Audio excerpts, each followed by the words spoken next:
Hello दोस्तों, स्वागत है आपके अपने YouTube channel target sales research में। आज है 7 जुलाई और आज के इस लेक्चर में दोस्तों 7 जुलाई से जितने भी करंट अफेयर्स के क्वेश्चन बनने वाले हैं सारे क्वेश्चन को इस लेक्चर में हम डिस्कस करेंगे। और साथ ही दोस्तों इन करंट अफेयर्स के क्वेश्चन से जो भी एक्स्ट्रा फैक्ट बनेगा उन्हें भी हम देखने वाले हैं। सबसे पहले हम दोस्तों बात करते हैं जो लास्ट क्लास में आपसे क्वेश्चन पूछा गया था कि निम्नलिखित में से किस वेद में गायत्री मंत्र का उल्लेख मिलता है। तो दोस्तों मैं आपको बता दूं कि जो गायत्री मंत्र का उल्लेख है वह ऋग्वेद में मिलता है। यहाँ पे करेक्ट आंसर है ऑप्शन 4। तो दोस्तों जो सावित्री को समर्पित गायत्री मंत्र है इसका उल्लेख ऋग्वेद के तृतीय मंडल में अथर्ववेद में है और भूमि को दोस्तों माता अथर्ववेद में ही कहा गया है।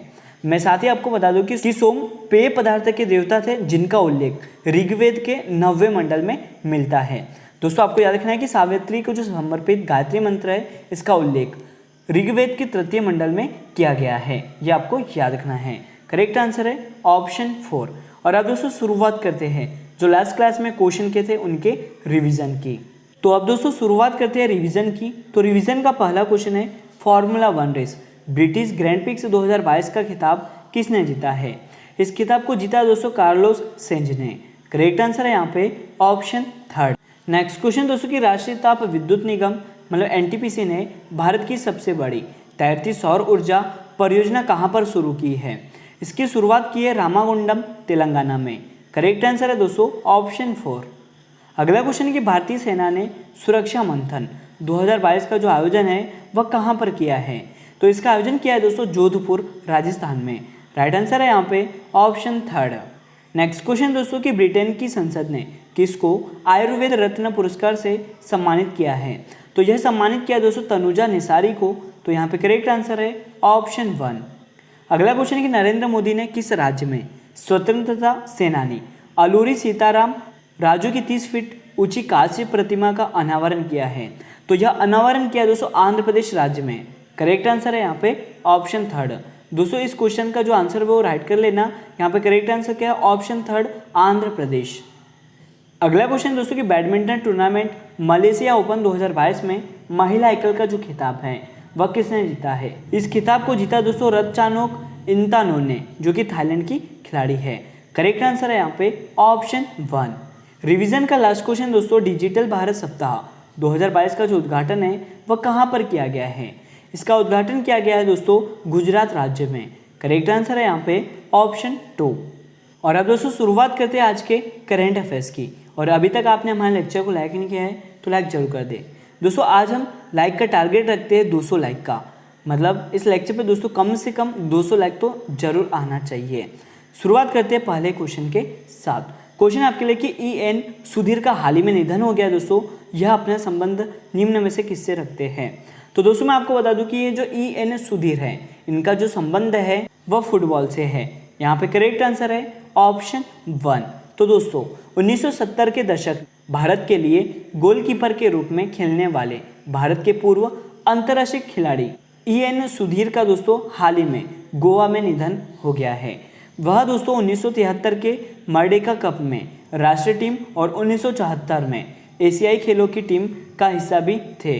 याद रखना ई.एन. सुधीर ने दोस्तों 9 मैचों में भारत का प्रतिनिधित्व किया है। तो यहाँ पे दोस्तों आपको याद रखना है कि ई.एन. सुधीर का हाल ही में निधन हो गया है और इनका जो संबंध है वह किस खेल से है तो फुटबॉल से है। यहाँ पे करेक्ट आंसर है ऑप्शन 1। और अब चलते हैं नेक्स्ट क्वेश्चन की ओर। और आपके लिए अगला क्वेश्चन दोस्तों कि ऑनलाइन गेमिंग प्लेटफॉर्म फैनकोड के नए ब्रांड एम्बेसडर कौन बने हैं। तो दोस्तों मैं आपको बता दूं कि जो फैनकोड है इसके नए ब्रांड एम्बेसडर बन गए हैं रवि शास्त्री। यहाँ पे करेक्ट आंसर है ऑप्शन 3। तो यह रवि शास्त्री बन गए हैं और आप देख सकते हो दोस्तों ये है रवि शास्त्री। तो भारतीय टीम के पूर्व कोच और क्रिकेटर रवि शास्त्री दोस्तों ऑनलाइन गेमिंग प्लेटफॉर्म फैनकोड के नए ब्रांड एम्बेसडर बने हैं। करेक्ट आंसर है यहाँ पे ऑप्शन 3। और अब चलते हैं नेक्स्ट क्वेश्चन की ओर। आपके लिए अगला क्वेश्चन दोस्तों कि राष्ट्रीय कोशिका विज्ञान केंद्र के नए निदेशक कौन बन गए हैं। तो यह बने डॉक्टर मोहन वानी। यहाँ पे करेक्ट आंसर है ऑप्शन 1। और आप देख सकते हो दोस्तों ये है डॉक्टर मोहन वानी जो कि न्यू डायरेक्टर ऑफ किसके नेशनल सेंटर फॉर साइटोलॉजी के नए डायरेक्टर बन गए हैं। करेक्ट आंसर है यहाँ पे ऑप्शन 1 डॉक्टर मोहन वानी। तो मैं आपको बता दूं कि मोहन वानी राष्ट्रीय कोशिका विज्ञान केंद्र के नए निदेशक बने हैं। यह दोस्तों जैव प्रौद्योगिकी विभाग और केंद्रीय विज्ञान और प्रौद्योगिकी मंत्रालय के तहत एक प्रमुख शोध संस्थान है, जिसका मुख्यालय याद रखना कहाँ पर स्थित है, पुणे महाराष्ट्र में स्थित है। साथ ही इसकी जो स्थापना है वह 1986 में की गई थी। कि राष्ट्रीय कोशिका विज्ञान केंद्र के नए निदेशक कौन बन गए हैं, तो यह डॉक्टर मोहन वानी बन गए हैं। राइट आंसर है यहाँ पे ऑप्शन 1। और आपके अगला क्वेश्चन दोस्तों कि फिल्म डायरेक्टर पीटर बुक का हाल ही में निधन हो गया है, उन्हें किस वर्ष पद्मश्री पुरस्कार से सम्मानित किया गया था? तो यह सम्मानित किया था दोस्तों 2021 में। करेक्ट आंसर है ऑप्शन 4। तो मशहूर थिएटर और फिल्म डायरेक्टर पीटर बुक का 97 साल की उम्र में दोस्तों निधन हो गया है। ये एक ऐसे डायरेक्टर थे जो जन्म से ब्रिटिश थे, लेकिन कई सालों से यह दोस्तों फ्रांस में रह रहे थे। दोस्तों मैं आपको बता दूं कि भारत में डायरेक्टर पीटर बुक को उनके फ्रेंच प्ले ले महाभारत के लिए जाना जाता है, जो कि जिन क्लाउड के संस्कृत महाकाव्य पर आधारित थी। तो दोस्तों आपको याद रखना है कि फिल्म डायरेक्टर पीटर बुक का हाल ही में निधन हो गया है और इन्हें वर्ष 2021 में पद्मश्री पुरस्कार से सम्मानित किया गया था। करेक्ट आंसर है ऑप्शन 4। और अब चलते हैं नेक्स्ट क्वेश्चन की ओर। आपके लिए अगला क्वेश्चन दोस्तों कि बैडमिंटन टूर्नामेंट मलेशिया ओपन 2022 में पुरुष एकल का जो खिताब है वह किसने जीता है? इस खिताब को जीत लिया दोस्तों विक्टर एक्सेलसेन ने, जो कि डेनमार्क के खिलाड़ी है। यहाँ पे करेक्ट आंसर हो गया ऑप्शन 1, विक्टर एक्सेलसेन, जो कि डेनमार्क के खिलाड़ी है। इन्होंने दोस्तों मलेशिया बैडमिंटन टूर्नामेंट 2022 में मेंस सिंगल का खिताब अपने नाम कर लिया है। तो दोस्तों डेनमार्क के विक्टर एक्सेलसेन ने जापान के केंटो मोमोटा को 21-4, 21-7 से हराकर बैडमिंटन टूर्नामेंट मलेशिया ओपन 2022 का खिताब जीता है। 28 जून से 3 जुलाई 2022 तक कुआलालंपुर में दोस्तों मलेशिया ओपन बैडमिंटन टूर्नामेंट का आयोजन किया गया था। साथ ही दोस्तों यहाँ पे मैं आपको बता दूं कि मलेशिया ओपन बैडमिंटन टूर्नामेंट 2022 में महिला एकल का जो खिताब है वह थाईलैंड की रतचानोक इंतानोन ने यह खिताब जीता है। तो याद रखना यहाँ पे करेक्ट आंसर हो गया ऑप्शन 1, डेनमार्क के खिलाड़ी है दोस्तों विक्टर एक्सेलसेन, जो कि बैडमिंटन टूर्नामेंट मलेशिया ओपन 2022 में पुरुष एकल का टाइटल अपने नाम कर लिया है। और अब चलते हैं नेक्स्ट क्वेश्चन की ओर। आपके लिए अगला क्वेश्चन है कि भारत के सबसे कम उम्र के विधानसभा के स्पीकर कौन बने हैं? तो यह बने हैं राहुल नार्वेकर। करेक्ट आंसर है दोस्तों यहाँ पे ऑप्शन 3। तो मैं आपको बता दूं कि भारत के जो सबसे कम उम्र के विधानसभा के स्पीकर है वह राहुल नार्वेकर बन गए हैं। दोस्तों यह महाराष्ट्र विधानसभा के सबसे कम उम्र के स्पीकर के रूप में चुना गया है।